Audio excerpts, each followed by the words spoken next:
성경 말씀 에베소서 1장 11절입니다. 에베소서 1장 11절 같이 읽겠습니다. 모든 일을 그 마음의 원대로 역사하시는 자의 뜻을 따라 우리가 예정을 입어 그 안에서 기업이 되었으니. 아멘. 자, 오늘은 12문입니다. 12문, 하나님의 작정이란 무엇인가?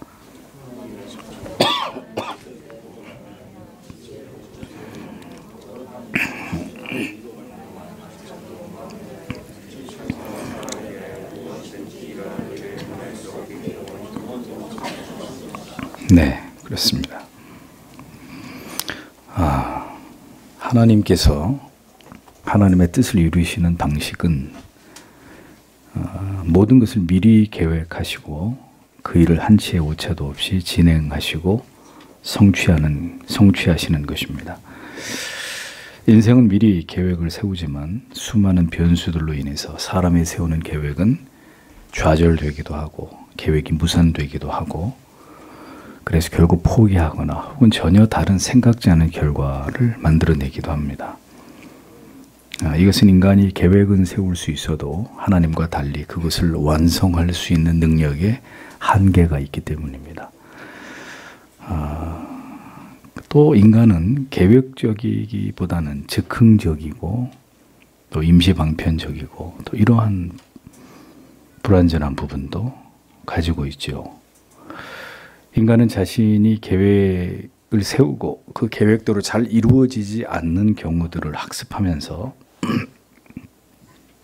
무엇이든지 자기 인생이 자기가 계획한 대로 잘 안 되는 것을 인생을 살아가면서 경험하게 되면서 어떤 생각을 갖게 되느냐. 하나님도 그러실 것이라고 생각하는 경향을 갖게 됩니다.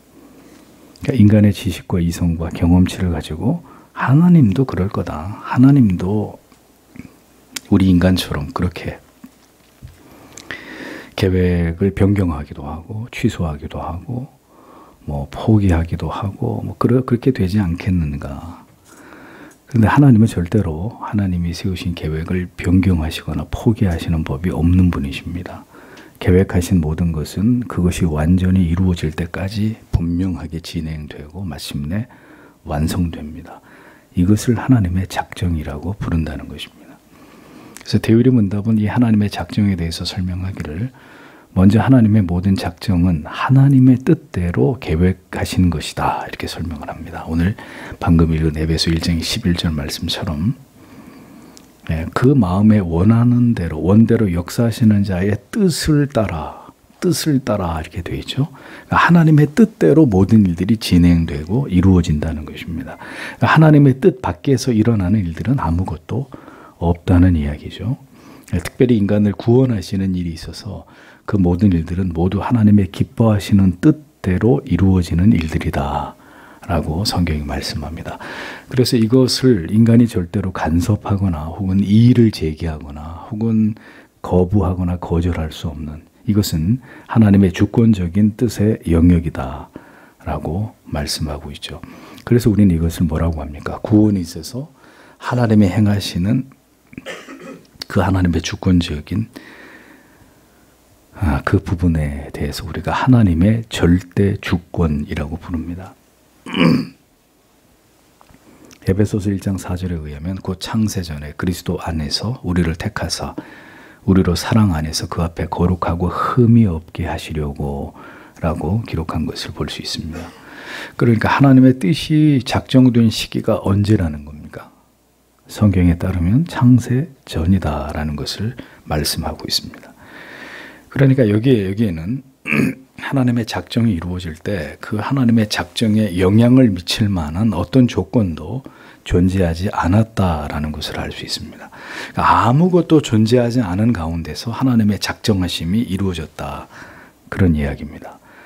그러니까 오직 하나님의 우리가 알 수 없는 뜻에 의해서 이 작정이 이루어졌다라는 것을 우리가 분명히 기억할 필요가 있다는 이야기입니다.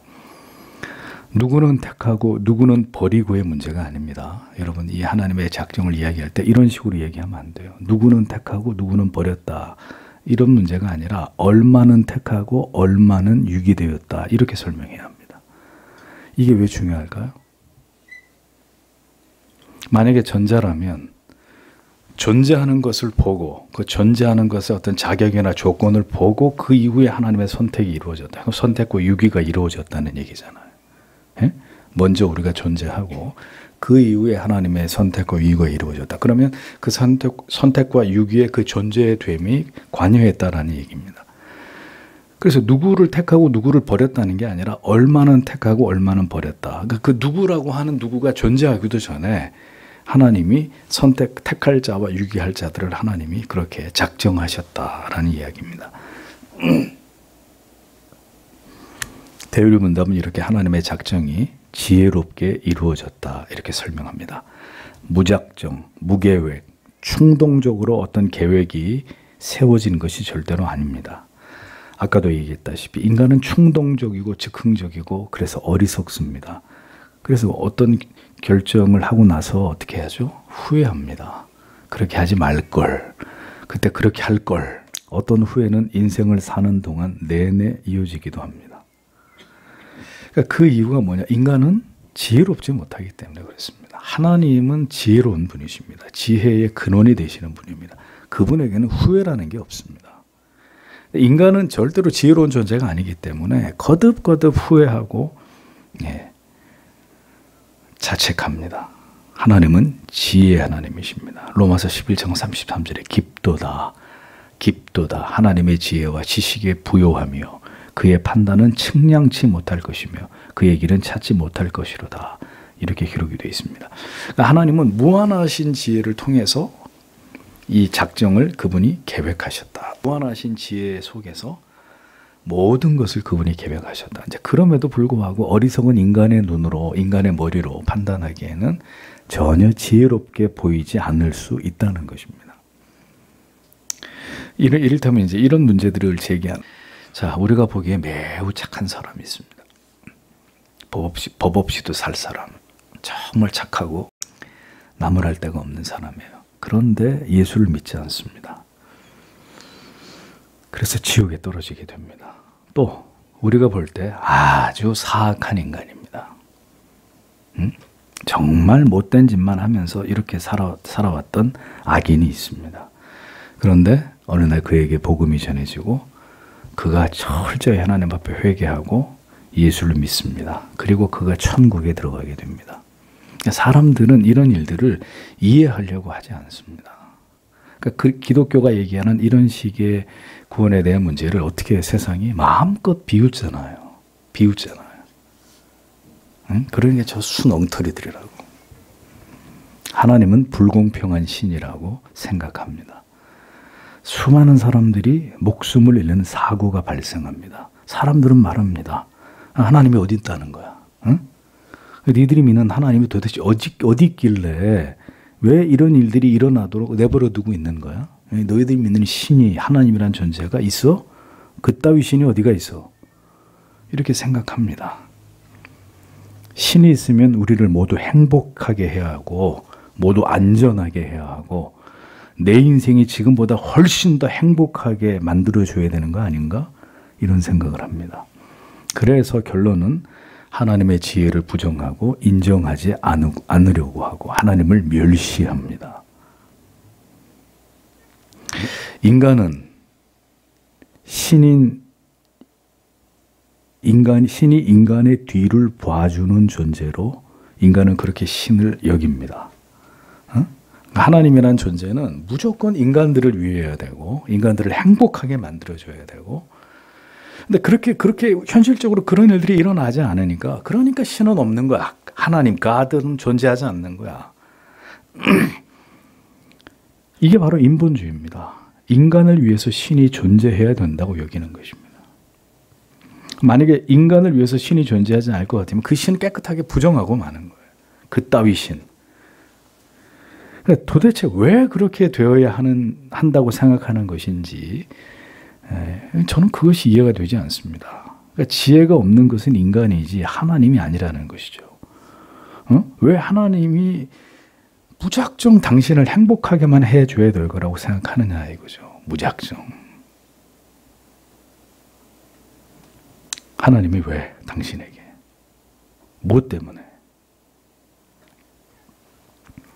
모든 일들이 하나님의 계획 속에서 이루어지고 그것은 궁극의 선을 지향하지만 그 모든 계획은 성도 여러분 모두 아름답고 행복하고 즐거운 것만이 결코 아닙니다. 인생이 그렇던가요? 절대로 그렇지 않습니다. 로마서 8장 28절은 우리가 알거니와 하나님을 사랑하는 자 곧 그 뜻대로 부르심을 입은 자들에게는 모든 것이 합력하여 선을 이루느니라 라고 말씀하고 있습니다. 그런데 여기서 모든 것이란 우리 모두에게 아름답고 행복하고 즐겁고 기쁜 것만이 절대로 아닙니다. 그 윗절에 17절에 보면 자녀이면 또한 후사 곧 하나님의 후사요 그리스도와 함께한 후사니 우리가 그와 함께 영광을 받기 위하여 고난도 함께 받아야 될 것이니라. 생각건대 현재의 고난은 장차 우리에게 나타날 영광과 좋게 비교할 수 없도다 라고 기록되어 있습니다. 우리가 진정으로 지혜로운 하나님의 자녀라면 우리를 향하신 하나님의 모든 지혜로운 계획과 뜻은 우리의 전 인생 속에서 우리가 당하는 모든 괴로움과 고통과 슬픔 속에서도 모두 이루어지고 성취되고 있다는 것을 믿어야 합니다. 하나님의 작정은 하나님의 지혜에 근거하고 있습니다. 그 지혜는 우리를 이롭게 하는 지혜입니다. 그 하나님의 뜻을 우리 안에 성취하시기 위한 지혜입니다. 그것을 이해할 수 없는 것은 인간이 어리석은 그 뜻을 깨닫기에는 너무나 지혜가 부족한 따름이지 하나님이 지혜가 없기 때문이 아니다 라는 것을 이해하셔야 됩니다. 대율의 문답은 이어 하나님의 모든 작정은 자유롭다고 말씀하고 있습니다. 하나님께서 누구에게도 무엇에도 구애받지 않으시고 자유롭게 그 모든 뜻을 펼치고 이루십니다. 로마서 9장 15절은 모세에게 이르시되 내가 긍휼히 여길 자를 긍휼히 여기고 불쌍히 여길 자를 불쌍히 여기리라 하셨으니 라고 기록되어 있습니다. 하나님 마음이라는 거예요. 하나님께서 긍휼히 불쌍히 여기고자 하는 자는 그가 아무리 악을 행해도 그를 긍휼히 불쌍히 여기십니다. 탕자에 대해서 전혀 그를 책망하지 않고 그의 돌아옴을 환영하고 기뻐했던 아버지처럼 하나님께서는 인간이 생각하는 그 기준 너머에서 자유롭게 하나님의 뜻을 이루십니다. 때로는 인간이 볼 때 이 하나님의 자유가 이해가 되지 않는다 이겁니다. 그런데 하나님께서 그렇게 그 뜻을 이루시는 데는 그만한 이유가 분명히 존재한다는 거죠. 그러니까 이렇게 되어야 되고 저렇게 되어야 되고 이렇게 생각하는 것은 어리석은 인간의 생각일 뿐입니다. 그 인간이 이렇게 돼야 돼, 저렇게 돼야 돼. 이건 사람의 생각이에요. 하나님은 인간의 생각이나 추측대로만 행하시지 않습니다. 어떤 틀에 매여서 고정화되지 않으십니다. 자유롭게 그 모든 일들을 성도 안에서, 교회 안에서, 그러나 완전히 선하고 완전히 옳은 방법으로 그 모든 일들을 이루어 나아가십니다. 근데 때로는 우리 눈에 볼 때 그게 제대로 안 보이는 거예요. 똑바로 되는 것처럼 안 보이니까 화를 내고 짜증을 내고 이해될 수 없는 이런 문제로 우리에게 괴로움을 갖게 하는 거죠. 갈등을 갖게 하는 것입니다.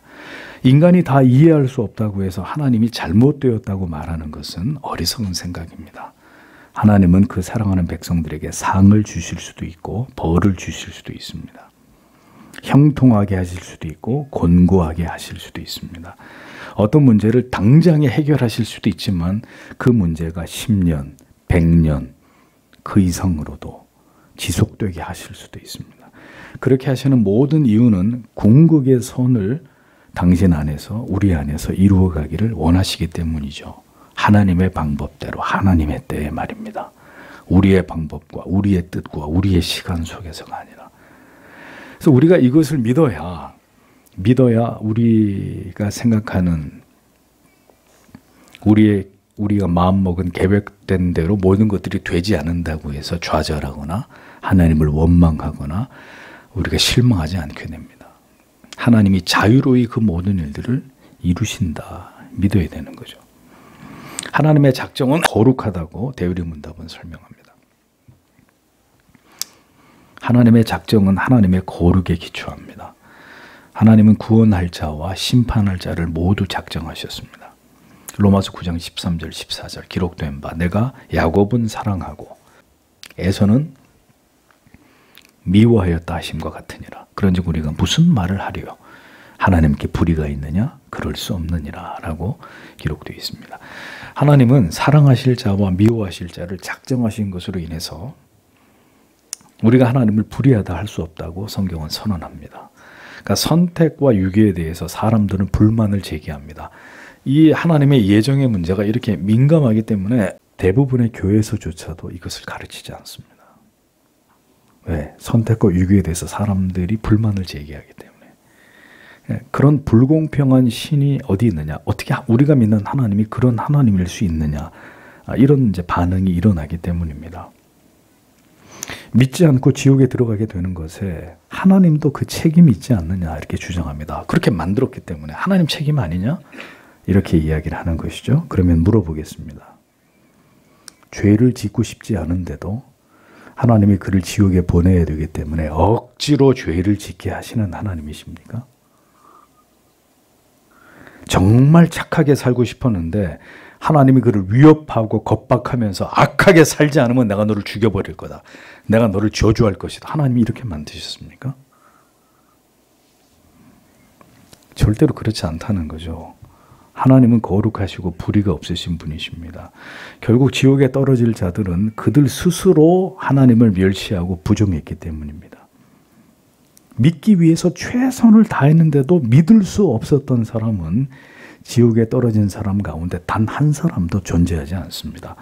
그들은 모두 스스로 하나님을 부정하고 저주하고 악을 행했기 때문에 그 죄를 통해서 지옥에 가는 것이죠. 그러니까 자기를 의롭다 여기면서 자기는 법 없이 살 사람이라고 스스로를 간주하면서 사람들에게 악을 행한 것을 수없이 죄를 지은 것을 전혀 인정하지 않고 자기 자신에 대해서 무지한 주장과 고집을 부리는 것입니다.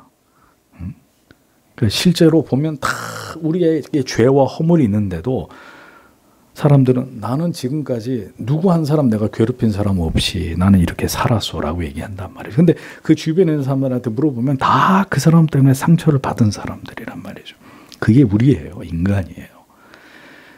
그래서 나는 그렇지 않다라고 이야기해서는 안 되는 것입니다. 우리가 다 그런 모습들을 가지고 있는 존재이기 때문에. 과연 하나님의 심판대 앞에 서서 그가 그토록 자기는 무죄하다고 주장한 주장처럼 정말 무죄한 자로 드러날 수 있을까요? 정말 하나님의 심판대 앞에서? 인간은 모두 죄인일 따름입니다. 하나님의 거룩하신 뜻대로 모든 것을 작정하셨고 하나님이 그것을 우리 안에서 이루어 가시는 것일 뿐입니다. 그래서 인간은 모두 자기의 죄 때문에 그 벌을 받게 되는 것입니다. 그 가운데 단지 건짐을 받았다라는 것만으로 말로 다 표현할 수 없는 감사의 이유가 되는 것일 뿐이죠. 다 우리의 죄 때문에 우리가 벌을 받는데, 그런데 그 영벌에서 하나님이 우리를 건져주셨다. 과거에도 죄를 지었고 지금도 죄를 짓고 있고 앞으로도 짓게 되겠지만 그 가운데 하나님이 우리를 건져주셨다. 인간은 다 죄인인데 하나님께서는 이렇게 지혜롭고 자유롭고 거룩하신 행위로 작정을 이루셨고 그 다음에 이 모든 것을 통해서 자기의 영광을 위해 천사와 사람에 대해서 무엇이든지 일어날 일들을 변치 않도록 영원전에 작정하셨다. 이렇게 데이르분답에 설명을 하고 있습니다. 다시 에베소서 1장 11절에 모든 일을 그 마음의 원대로 역사하시는 자의 뜻을 따라 우리가 예정을 입어 그 안에서 기업이 되었으니 이렇게 돼 있죠. 하나님이 모든 일을 작정하셨는데 그 작정의 대상이 누구냐? 특별히 천사와 인간이라고 설명을 합니다. 그러니까 천사의 타락도 인간의 타락도 하나님의 작정 속에서 일어난 일이다라는 것을 알 수 있습니다. 하늘에서 하나님을 옹유하고 있던 천사들도 존재하고 그 다음에 타락한 천사들이 이 땅으로 쫓겨내려와서 하나님을 대적하는 사탄의 무리가 된 것도 인간이 선악을 알게 하는 나무를 따먹고 타락한 이후에 구속 언약을 통해서 다시 택자와 유기된 자로 나뉘어지게 된 것도 자 뭐라는 거죠? 모두 하나님의 작정하심의 결과다라는 것을 밝히고 있습니다. 하나님과 무관한 것이 아니라 하나님의 작정하심의 결과물이다. 성경이 이렇게 말씀합니다. 하나님께서 그렇게 작정하심을 통해서 이 모든 일들을 이루어 가시는 이유는 바로 자기의 영광을 위해서다. 대의문답이 이렇게 설명하고 있습니다. 자, 여기서 제가 인간의 타락이 하나님의 작정이라고 하니까 인간을 죄를 짓게 만들었다. 이렇게 오해 안 하시겠죠? 이건 더 설명 안 하겠습니다. 로마서 9장 22절에 23절에서 만일 하나님이 그 진노를 보이시고 그 능력을 알게 하고자 하사 멸하시기로 준비된 진노의 그릇을 오래 참으심으로 관용하시고 또한 영광 받기로 예비하신 바 긍휼의 그릇에 대하여 그 영광의 부요함을 알게 하고자 하셨을지라도 무슨 말 하리요? 라고 기록되어 있습니다. 진노의 그릇이 있고 긍휼의 그릇이 있다. 그러니까 하나님이 모든 일들을 작정하셨는데 그 목적이 무엇이냐? 하나님의 영광을 위해서 그렇게 했다. 하나님께 영광이 되기 위함이다. 자, 이게 무슨 뜻이냐면요. 어떤 작가가 소설을 탈고하면서 자기 작품에 대해서 지극히 만족을 하면서 이제 출판사를 통해서 책을 출판을 합니다. 수많은 사람들이 그의 소설을 읽으면서 재미와 감동을 느끼게 될 것이고 그래서 결과적으로 그 책을 쓴 저자가 베스트셀러 작가가 됩니다. 그리고 더 나아가서 상까지 받습니다. 올해 출판상이라고 상까지 받고 더 나아가서 노벨 문학상까지 만약에 수상하게 됐다. 자, 그에게 영광이 아닐 수 없겠죠. 소설을 통해서 사람들은 큰 감동을 받았지만 영광은 누가 받아요? 소설이 받아요? 소설을 쓴 작가가 영광을 받습니다. 하나님이 자기 영광을 위해서 이 세상을 지으셨고 인간을 창조하셨습니다. 같은 이유로 모든 것을 하나님께서 작정하셨습니다. 하나님의 뜻대로 이 모든 것이 진행되고 이루어지는 것을 통해서 하나님이 자기의 영광을 나타내시고 그것을 통해 영광을 받으신다. 모든 것이 존재하고 그 뜻대로 이루어지고 있는 그 자체가 하나님께 영광이 되는 것입니다. 그것이 하나님의 영광입니다. 누군가는 불평할 것이고 원망할 것이고 그 하나님을 저주하겠지만 상관없습니다.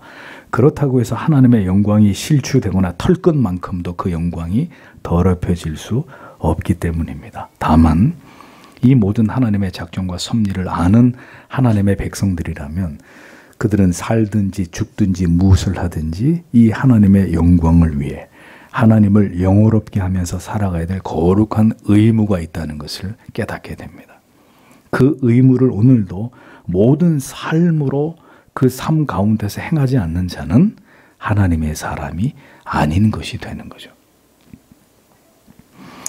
그래서 그 하나님의 영광만을 위해서 살아갈 하나님의 자녀들로 평생토록 하나님이 우리를 훈련하시는 것입니다. 인생의 수많은 일들을 일어나게 하시고 우리를 높이기도 했다가 우리를 저 바닥만큼 낮추시기도 했다가 정말 행복한 시간들을 지나가기도 했다가 죽을 만큼 괴롭고 힘든 시간 속에 하나님이 밀어넣기도 하셨다가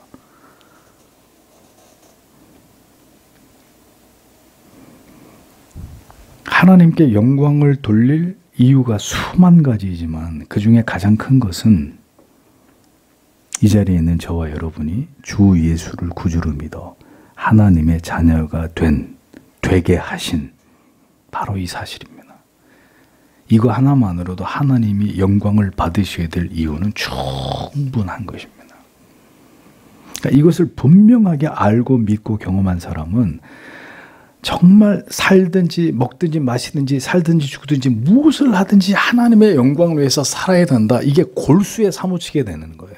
이게 인간이 존재하는 이유다. 목적이다. 이걸 분명하게 깨닫고 모든 삶이 그것을 목적해서 살게 되는 거예요. 돈을 버는 것도 학교를 다니는 것도 결혼을 하는 것도 자식을 낳는 것도 사업을 하는 직장을 다니는 것 모든 교회를 다니는 모든 것이 내가 아니라 하나님의 영광을 위한 삶을 지향하게 되어 있는 것입니다. 그래서 다시 말씀드립니다. 교회를 그렇게 오래 다녀도 수없이 진리를 들었어도 아직 이것을 깨닫지 못한 사람은 오늘도 자기 영광, 자기 기쁨, 자기 즐거움, 자기 자존심을 위해서 삽니다. 바보 같은 사람들입니다. 정말 주님을 만나지 못한 사람들입니다.